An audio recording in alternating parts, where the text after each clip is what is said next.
Hey, digestible listeners, it's Missy. We're still on break, but we wanted to rerun our episode with Parth Patel, who talked to us about collagen and colostrum. If you're still looking for some pivots to make in the new year, this is a great episode to listen to get all the great information, and we look forward to seeing you after the new year. Hi, Miss. Hey, Stace. And hi, listeners, and welcome to the Digestible Podcast, where we bring you all the health and wellness information that you need in an amount of time that your busy day can handle. And we make it easily digestible. Get it? So, Stacy, let's tell the listeners who we are talking to today. Okay, so we are talking to Parth Patel, who I love listening to because he explains things so well and makes them easy to understand, which I think is so important in this world of health and wellness that just seems to get more confusing by the minute. Parth is a seasoned professional in the health, wellness, and nutrition industry, where he has been working as a functional medicine consultant and field trainer for a company called Designs for Health. He lives and works in the Chicagoland area, and he works with functional doctors and medical doctors to improve patient outcomes through supplements and nutrition.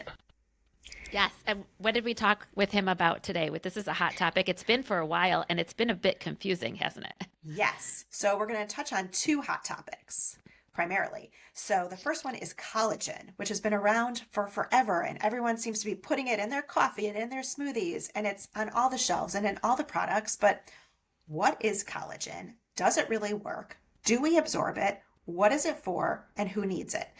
These areas seem to be very gray for a lot of people. So he gives the best explanation on collagen absorption than I have ever heard. Yeah, I'm so And glad to. yeah.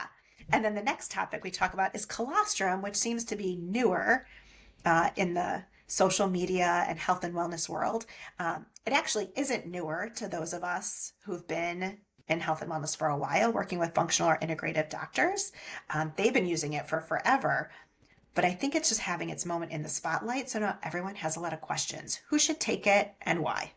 Yeah, and I have to say, the whole idea of colostrum was a little bit off-putting for me for a while, but it's definitely interesting to hear about all of its benefits, and it's so beautiful. I think it's just a nice, not everyone needs to take it, but it's like can be really helpful, and now I understand why, and so I'm a little less, grossed out. Sorry, I just had to say. And also, just for the record, like for a while, everyone's like, "Wait a minute, you can take collagen." No, you can't take collagen because collagen breaks down in your body, and then it's used for other, and then it's useless. But it's not useless; it's just different. And there's ways to take it that makes it much more useful for what we want it for, whether it's for your muscles or for your skin. So, great episode, and enjoy. Hi, Parth. Welcome to the podcast. Thanks for having me, you guys. I'm excited. Absolutely. We're so happy to have you here. Okay, so I feel like you describe this topic better than anyone I've ever met. So let's start off with collagen. Collagen is everywhere, it's in everything. You can get it at any store, on any shelf, it seems like. Why is everyone using collagen? What's it for? Yeah. So collagen is the number one protein found in the human body. It helps our cells, but also organs and so many other things have structure, right? So it will help with elasticity, but also helping with strength, right? So it is very common to find it in foods, and the reason why we're seeing it so much nowadays is people are they're familiar with the benefits, and because of that, they think just providing collagen in any sort of form is beneficial, but unfortunately, not all collagen is created equal. But another big reason is it's easy to work with, right? So you could put it in bars, you could put it in the powder form and dehydrate it. It doesn't change the format of the molecule itself, so it doesn't denature as fast. So it's easy to work with, and for that reason, you see it in so many different avenues, right? Like bars, drinks, things along those lines. Okay. Now, there's a lot of questions about the different types of collagen. Type 1, type 2, does it get absorbed? Does it not? This one has Verisol, this one has Fortibone. What does all that mean, and does it really get absorbed? Yeah, good question. So I want to start off with there are 28 different forms of collagen found in the Oh, human body, wow. I didn't right? know that. Yeah. So 28 different forms, but majority of the collagen found in the human body is type 1 and type 2. So type 1 and type 2 make up close to 80 to 90% of what's found in the human body as well. So what is type 1 collagen? So type 1 collagen is going to be hair, skin, nails. It's going to be tendons, ligaments, vascular structure, organs. All of that is going to be type 1. And then type 2 is going to be more of the cartilage caps, right? So more joint health.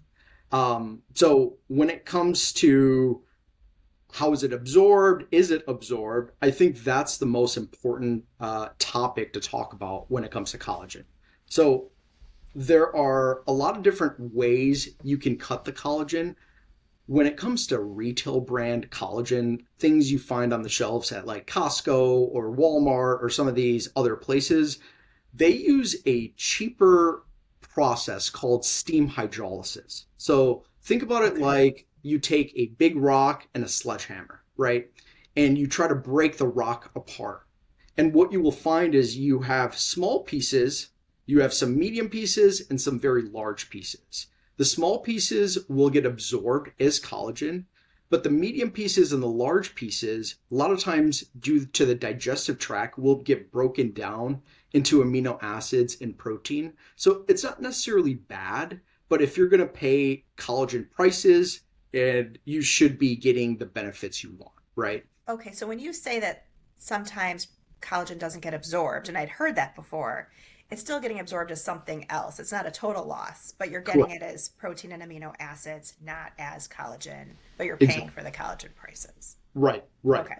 So on the other hand, so professional companies will use patented raw materials, and a lot of them, the gold standard is a company out of Germany called Gelita, and they have patented a process. It's called enzymatic hydrolysis, right? Okay. So what they pretty much do is they are able to cut the peptide, the collagen peptide, into very uniform pieces. So think about it like a pearl necklace, right? Every single piece is the same size. And for that reason, we're able to show that it does get absorbed at the gut level and it's able to actually navigate to where we want it to go, right? Okay. Yep. So we need to look for that on like, will it say it on the container? So a lot of times it will give you patented ingredients. For all the professional brands, it will definitely give you the patented ingredients. Some of the retail brands, a lot of times, will give you a proprietary blend, but a lot of times won't label exactly what form of collagen or how much of it is actually in there. It will just say collagen, 25 grams, right? But it won't Um, say how it was extracted. right. And it, okay. And what about those patented brands? What are the differences between those?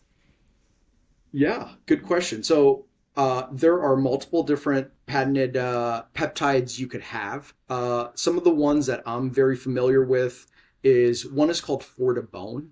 And this one is one of my favorite peptides just because there's so much research done on it. And pretty much what Fortibone goes after is helping turnover of the bone matrix, right? So what they actually were able to show was they radio labeled the collagen to show does it actually get absorbed and where does it actually go, right?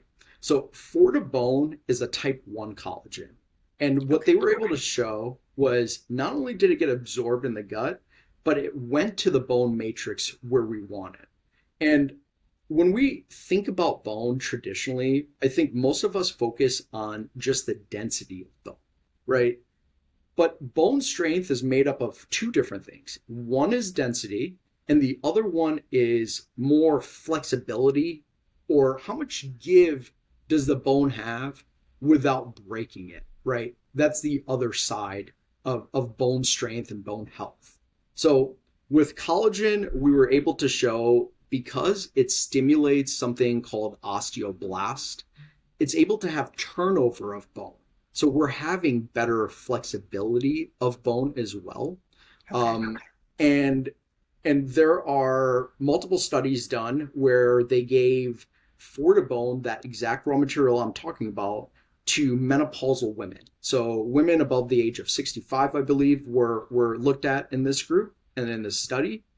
And what they found was 75% of the group that was given Fortibone actually had a significant difference in the bone matrix. So they saw a result in an outcome. We have something called hydrolyzed collagen in our house, and I was told by a dermatologist that that's a good one to take. What does that mean when it's hydrolyzed? Yeah.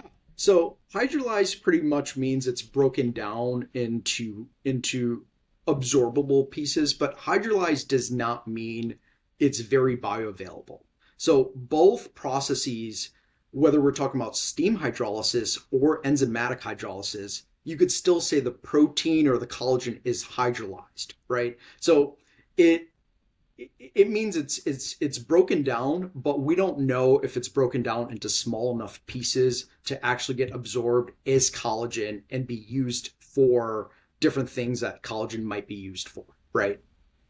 So it's like not quite enough. We need to see something else on our packaging. Yeah, yeah. Okay. And it's hard to just read the label and determine whether it's a therapeutic collagen or not, right? Some of the things to look for is the sourcing of collagen.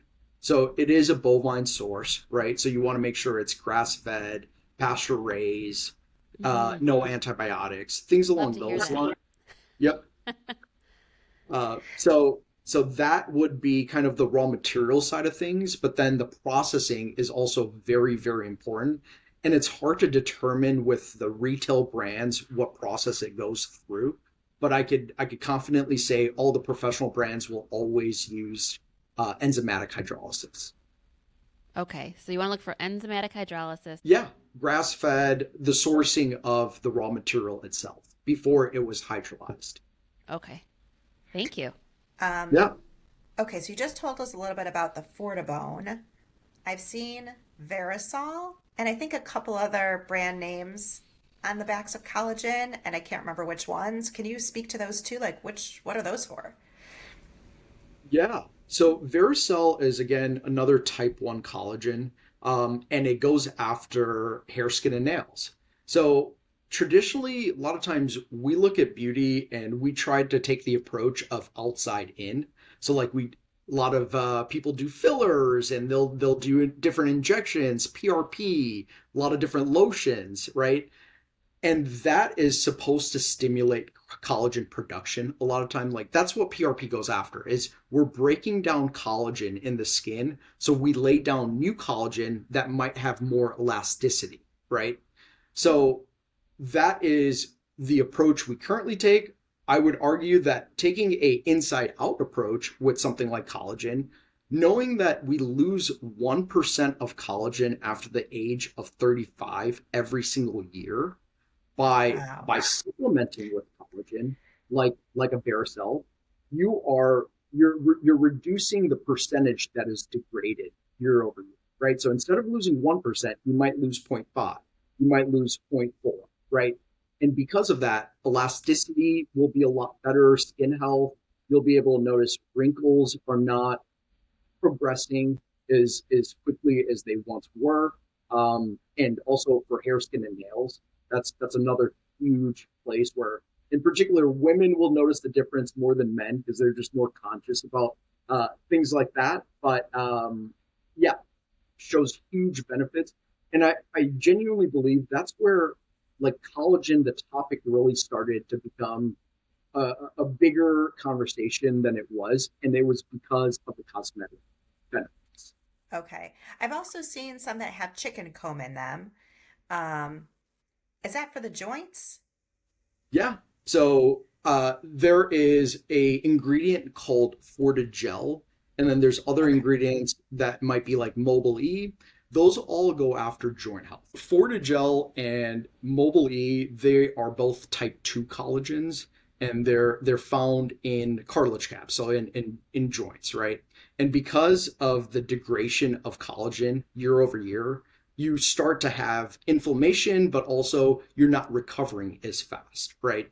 So what we have shown with Fortigel is, again, not only does it get absorbed, but because it's a peptide, we were able to show that it navigates, again, to the cartilage cap, to help rebuild cartilage at the joint level.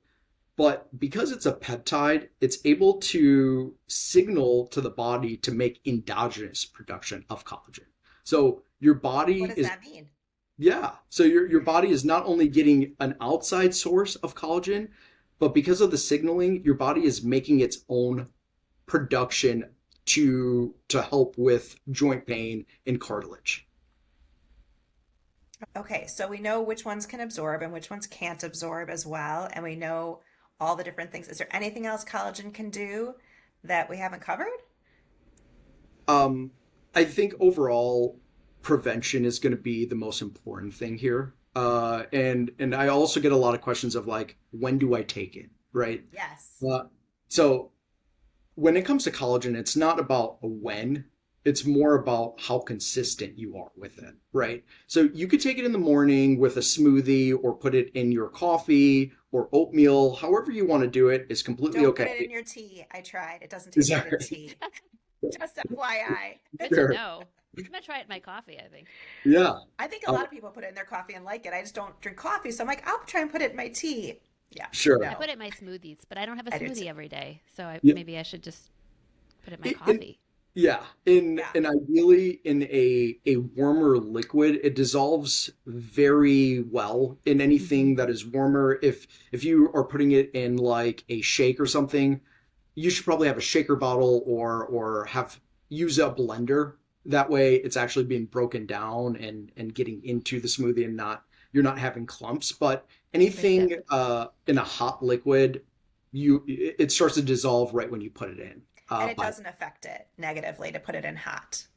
It doesn't degrade the protein, no. Okay. So you'll still be able to get the benefits. I have some doctors that cook with it. They'll make like muffins with it, and there's recipes Interesting. out there. Yeah, Mm. so So you you really can can put even it in anything, yeah, especially if it gets warm or it gets yeah, mixed real well.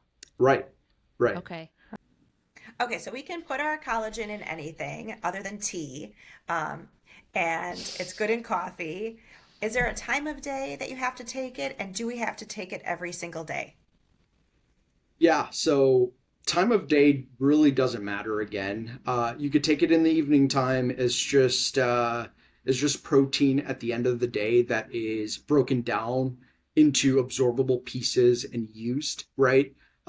So timing is not so important, but regularity is, right? Making sure that you take the therapeutic dose on more of a consistent basis. Sure, you could skip a couple days here and there. You're traveling, but if you do it often enough, your body starts to utilize it and you'll see better benefits long term.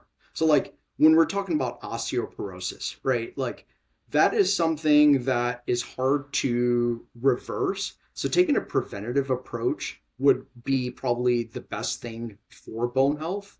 And when you consume collagen every day, you're having turnover of bone, right? And because of that, your bone mineral density will probably be a lot better, but also like we talked about, the flexibility of bone, that little give that it has will also be a lot better. So consistency is better than anything else when it comes to timing or things along those lines. Okay, but regular use is important, consistent Yes, use. very much so. Yeah, Okay, great. All right, are you ready to move on to our next hot topic? let's Okay, do it. let's do it. Okay, colostrum. So those of us who work in healthcare obviously are familiar with colostrum. It's been used for a long time for some very specific conditions, but all of a sudden it's having its moment because every celebrity is like, I take colostrum and I take colostrum and it's expensive. Um, so tell us what colostrum is for and why you think it's having its moment right now. Yeah. So what is colostrum, right? So colostrum is mother's milk. It's made by all mammals, and it is made right after giving birth, right? And the purpose of colostrum is it is a lot different than normal milk. It's higher concentrated in something called immunoglobulins. These are like antibodies, right? But it also has other components like insulin, like growth factor, and different components that will help with passive immunity at the end of the day. So it's designed to get from the mother and give to the child while they're very, very young and don't have the immune system that you need to fight off some of these bugs and viruses that they might come in contact with. So all in all, it is designed for increasing passive immunity. And I believe the reason why we're hearing about it, again, very safe ingredient. It doesn't really cross into the body. It stays at the gut level. So most people can take it, see good benefits without many of the side effects that you might see with other nutritional compounds, right? Right. And we should probably pause for 1 second just to make it clear that the products that are on the market are bovine. So it's cow's milk, colostrum, Right. not human or anything else. Right. Yikes. And Missy, you had a question about that. Oh, yeah. So, from what I understand, my limited knowledge, colostrum is what comes out first. So I worry about the calf. So if we're gathering this nutrient packed um, colostrum from the cows, are the calves getting it too? Because I feel sad for them if we're stealing it from stealing it from them. Sorry. That's Yeah. a very good question. And so the place we get it from is called the company is called Tegracell. They're out of North Dakota, if I'm not mistaken. And they actually came and talked to our company. And someone did ask that question, and they told us their cattle and the baby is the most important. The business comes afterwards, right? So they make sure that the baby has enough, and they do not actually take from the mother for the first, I believe, couple of weeks that the baby is first born. So the baby is getting enough, and the surplus is used to make these products. It is not taken away from the baby itself. Glad to Oh, hear good. that. Thank Good. you. Absolutely. That makes us much happier and feel much better. Yep. That's a good question. It's an important question. Um, so, okay, so it stays at the gut level. And then what is it doing for people right now? Like, why is it like all the rage? Is it doing something for anti-aging if it stays in the gut? I don't understand. So all in all, the mantra of functional medicine is start with the gut first, right? So when we're talking about inflammation, a lot of inflammation that's localized at the gut does cross the body and become systemic, right? So it does cross the blood-brain barrier, it goes into different parts of the body, and increases systemic inflammation. So by controlling the gut level inflammation with these immunoglobulins, we're able to reduce systemic inflammation, which will ultimately help with anti-aging and so many different things, right? But all in all, the mechanism of action of colostrum is it sits in the lumen of the gut and it binds on to things, right? So it will bind on to E. coli, it will bind on to LPS, it will bind on to gram-negative bacteria that are causing damage at the gut level and increasing that inflammation. So by reducing these bacteria and pathogens, you're able to give the gut time to heal itself naturally, right? So it's going to heal itself, and because of that, you'll see a ton of different benefits from digestive health to brain health, right? By reducing inflammation, you will see all of these different benefits that we might not associate with the gut, but there's so much research coming out about the gut-brain barrier, right? So a lot of that points to gut health, and colostrum is something that you could definitely use to manage GI conditions and issues. Okay. Is it meant for long-term use? It can be used long term. So Okay. obviously a lot of clinicians that we work with see autoimmune conditions, right? And many of them might be on an immunosuppressant or don't want to go on something like that. So they will use colostrum. And again, because it helps with passive immunity, you're not getting these co-infections that you would normally. So it can be used long term, and the benefit is you're not going to get sick as often as you once did, right? Could you talk about that really quick? Co-infection? What do you mean by that? Yeah. So, I mean, when you are immunosuppressed, when you come in contact with any sort of bug, right? Because your immune system is fighting itself slash trying to figure out what is going on in the body, it's not able to deal with the bacteria or the pathogens that we come in contact with. So when you're immunosuppressed, naturally co-infections, which are just normal bugs that most people could fight off, might cause you to get sick more often. Okay. So, one of the things I'm learning in this whole process is that our bodies are constantly, we always have in us things like E. coli, and we have yeast and other types of living things that are usually under control. Like our body just keeps the populations down. So, are you suggesting, or is the science saying that when we are inflamed in our gut, our body isn't able to sort of maintain all of those populations, and so the colostrum helps with that? That's exactly it. Yep.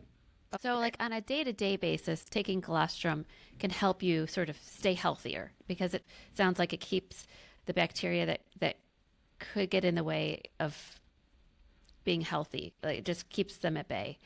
But if you have an infection or you have um, gut inflammation, which can then become systemic, the colostrum can actually give everything a break so that you can heal. Exactly. Yep. Wow, cool. Right. Right. So, in our clinic, I have seen and met some patients who take colostrum long term, and some of the things I've heard them say is like, one of them is a teacher, and she's like, I never developed the immune system of a teacher. She's like, I would get everything the kids brought into the classroom, and I think most teachers over time kind of build this like superior immune system. But she's like, I just didn't. And the doctor put me on colostrum, and I will never stop taking it. She's like, because I haven't gotten sick since I started taking it.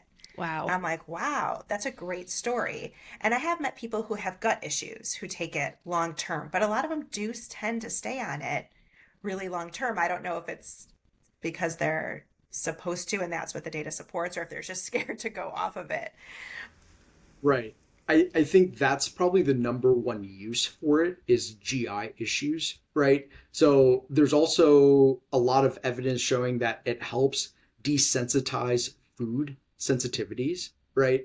Because at the end of the day, you have this IgG, which is the immunoglobulins that are naturally found in colostrum, binding onto undigested food particles.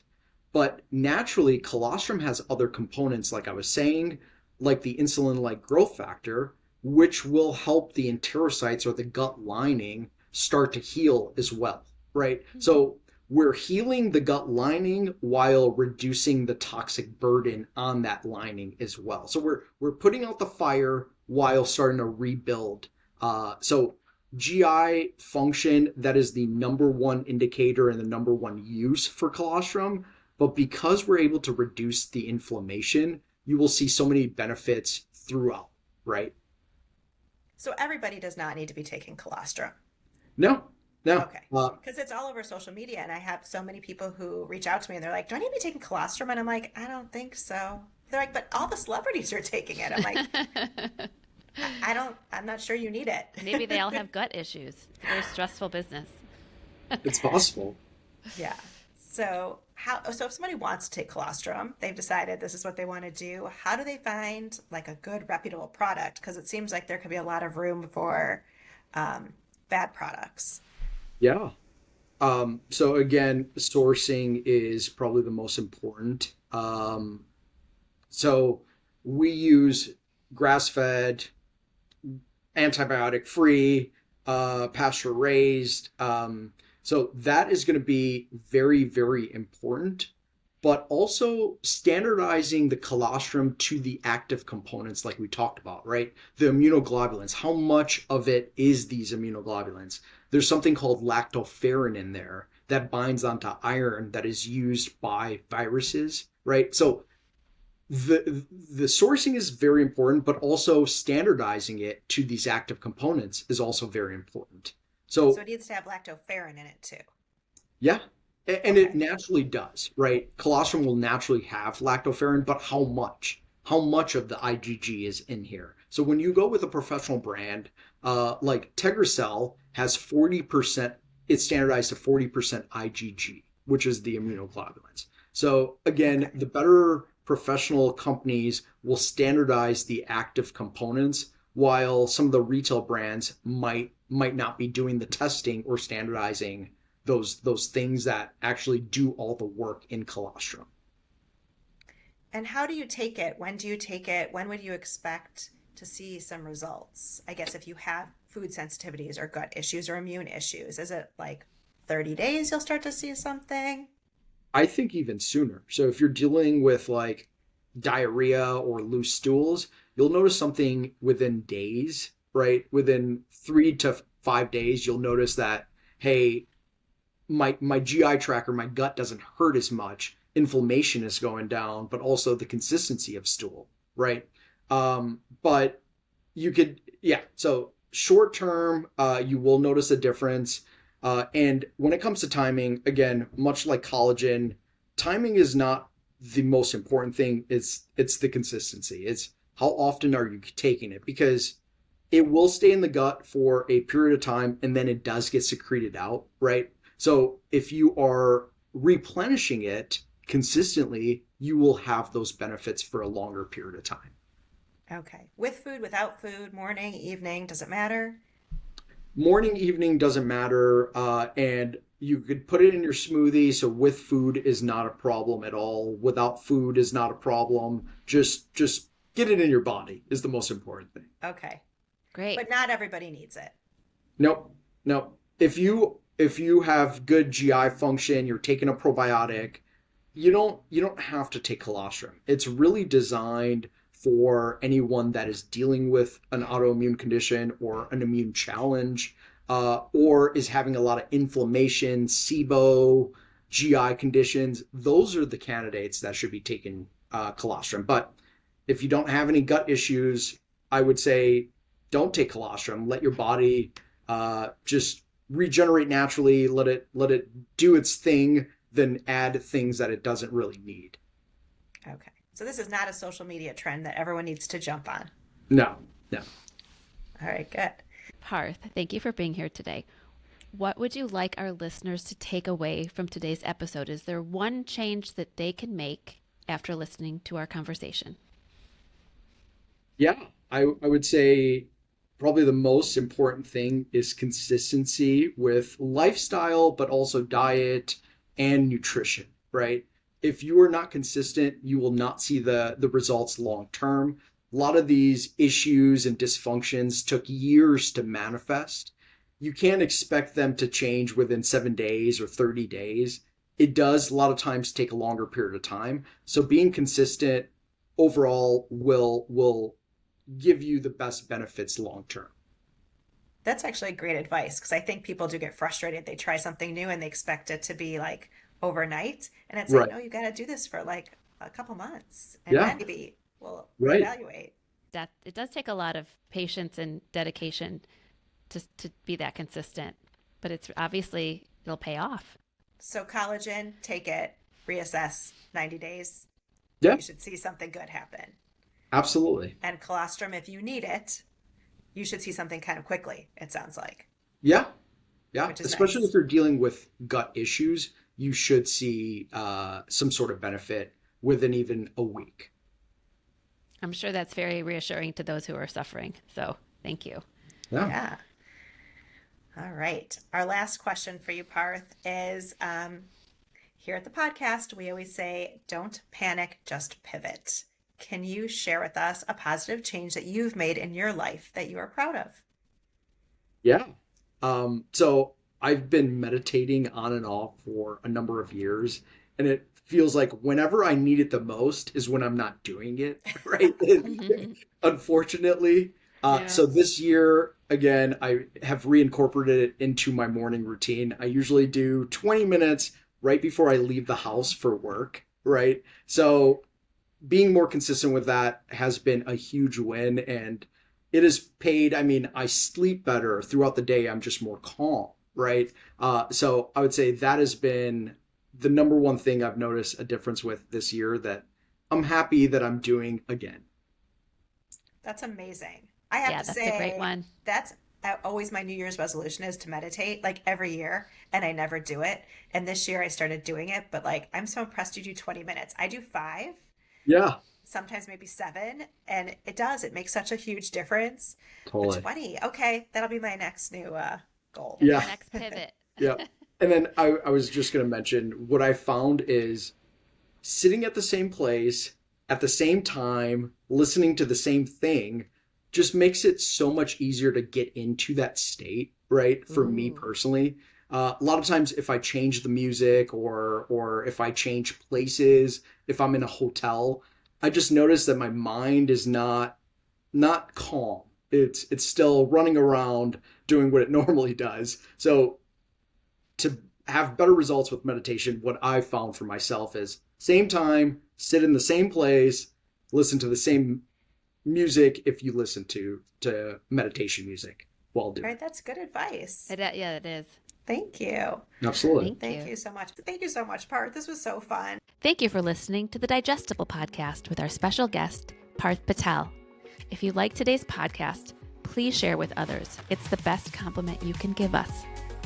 If you have any questions or comments, you're welcome to contact us at info@digestiblestrategies.com.